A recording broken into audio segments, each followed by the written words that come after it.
Hi, I'm the Mitten, and you're listening to the Mitten on Knittin. Thanks for tuning in. Welcome to episode 2 of the Mitten on Knittin. There's 177 days left until Rhinebeck, so let's see what I've been up to. I didn't get much progress done this week, getting the spinning or the knitting done for those goals, but I did get some information, which is very key. I was talking to one of the ladies from the Elmendorf Guild and telling her my concerns because the future competition piece is going to be a scarf this year. And I was wondering, what's the difference between a scarf and a shawl? What would be the criteria? And is a scarf have to be a rectangle? Can it be triangular or a semicircle? And what's the length of it? And so she told me, well, a scarf is a scarf. So I took out my Jared Flood scarf, which is 18 inches wide by a little over 6 feet long. And I said, well, this is what I think a scarf is. And she said to me, that's not a scarf, it's a shawl, because it's wide enough to cover your shoulders, and you would have to double wrap it around your neck in order to wear it. So when they say scarf, they're talking about something that's maybe at the maximum 9 inches wide by 3 or 4 feet long. So that's huge, because that makes a big difference in the amount of wool I'm going to have to spin for the merino for the scarf. So I was very thrilled to hear that. Anyway, so that's it for the loose threads, and let's move on. So what's fitting for the mitten this week? This week, of course, I'm still wearing my wool socks. Right today I'm wearing another wool mice pre-patterned sock yarn pair of socks. I knit these from the toe up. The thing that makes me smile when I wear these is part of the knitting was done in the middle of a cow field. And I will never forget that, as I was watching my dear Honey go out there, Mr. Mitten, and try and avoid the cows as he went to go and inspect a cell tower site. So that makes me laugh a lot. Anyway, the other thing that was very fortunate is I ended up getting stuck halfway home on a train platform in the middle of the night, and it was rainy and windy and cold, and I thought all I had was my Jared Flood scarf with me, but I dug down into the bottom of my bag, and sure enough, I had my Mameluke fingerless mitts, which I keep a pair of gardening gloves as an interior liner for them, and they were hiding down in the bottom of my bag, so I was toasty warm thanks to my hand knits, and that's what's fitting the mitten this week. On to the mittens knittin'. This week I didn't get a lot of knitting done at home, but during my commute I was able to knit heel number 3 and 4 for the socks that I'm knitting up now. If you recall, I knit heels 1 and 2 too short, so I ripped that out, and so now I've knit heels 3 and 4, and I think they fit pretty nicely. I'm really pleased with them, and I'm going to go ahead and start knitting up the back of the heel and onto the ankle and calf. So those should be moving forward over the next week, and that's what the mitten's been knitting. On the wheel this week, I still have the 3 bobbins, the merino, the hip strings, Gerber, daisy, bat, and the gradient spin.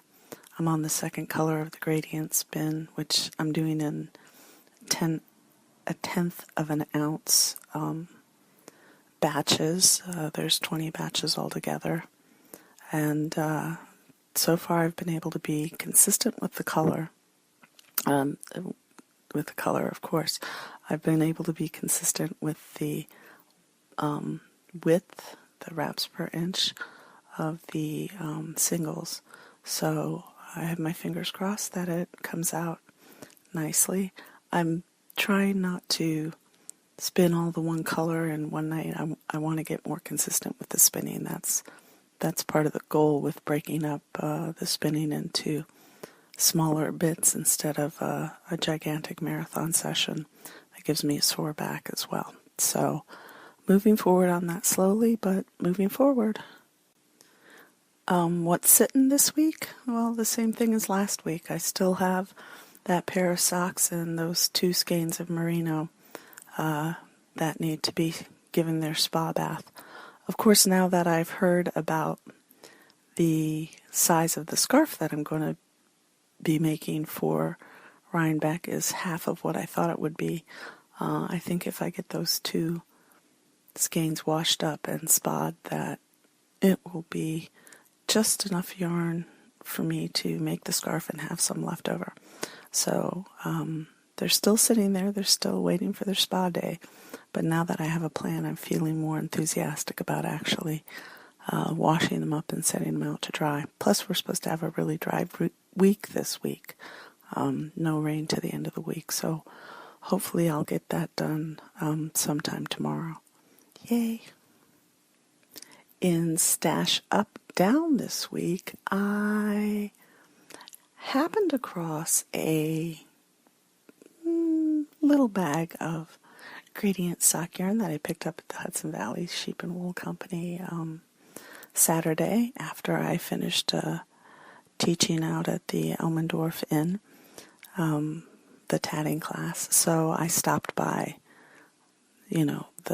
the Hudson Valley Sheep and Wool Co. because it was, on my way home, and it would have been rude of me to drive by without stopping in, of course. So I moseyed on in, and they just happened to have a lovely skein, 4 skein set of gradient sock yarn. It goes from a dark peony to a light rose color, and there's 4 100-gram little mini skeins in there, and they're going to be really, really wonderful. I was very happy to pick them up. So that is going to be photographed, put into stash, and not official stash though, because it's sock yarn, and I'll put it in the special sock yarn bag. So looking forward to knitting that at some point in the future. So this week on road trip, I was getting a little more pressure from my friends to go out to the Claremont festival coming up. One of my friends, she used to have a boutique little flock of sheep, and she was raising them for long wool, and it's just really the softest roving that I've ever spun on, and I was very fortunate to learn how to spin using her wools. But she sold off her flock, and she had a lot of the fleece sent out at a mill in Ohio, which is since closed, to get it processed into roving and pin draft. And she's selling off her stash of roving and pin draft, and she is going to be at Claremont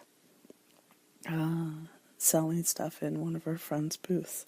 So there's a little bit of pressure there for me to head on out, because her prices are so incredibly reasonable. It's a downright bargain to get this quality of roving for the prices that she has. But right now, we're still not going to go. So there you have it. And now a word not from a sponsor. The Homestead Hobbyist, making hand-dyed fiber for your spinning pleasure. Visit the Homestead Hobbyist on Etsy.com. to see the latest in his Savage Blend line.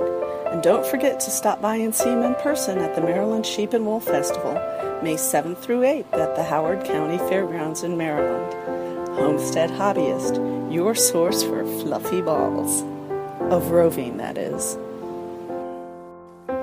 For Grabby Paws this week, which is stuff I want, but I'm probably not going to get, I've been looking at gossip wheels, spinning wheels. They have multiple flyers on them, and it seems that the intent of them is so two people can use one wheel and spin and chat at the same time. They're just so adorable. Saw one on Ravelry on one of the forum boards, and then of course I just started looking at all of the antique wheels with all of their little details and finials and different colored woods, and they're so pretty and lovely, and I'm so not going to get one, but it was sure fun virtually shopping through everybody else's picture. So that's what's been interesting me for Grabby Paws. This week's dough was a little dough. It wasn't a big one, but I guess it's time to fess up. I started redoing heel number 3 and 4 on my socks, and earlier I said I had knit heel 3 and 4. Well, actually it's heel 5 and 6.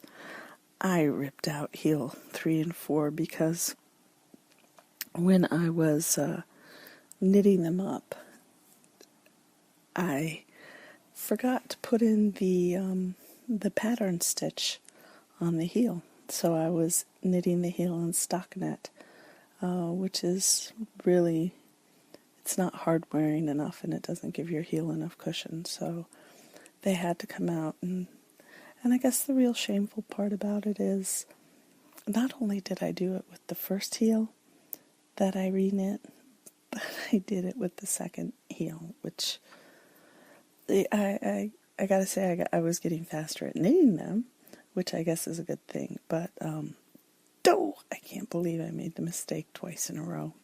Very embarrassing, but there you have it. The silliest of knitting mistakes. All right, well, I'm sure I'll come up with something sillier in the future.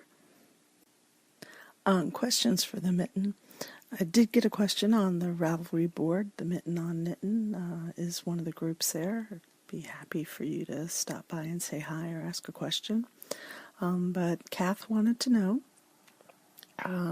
if it was possible to knit mittens 2 at a time, just like you knit socks. And the answer is absolutely yes. You can go ahead and start at the fingertips and work down to the cuffs, or start at the cuffs and work your way up to the fingertips, instead of leaving the doing the heel like you would on a sock. With the mitten, you just skip over the space for the thumb, and then you work the thumbs individually just like you would work the heels individually. So you can go ahead and knit from the fingertips down.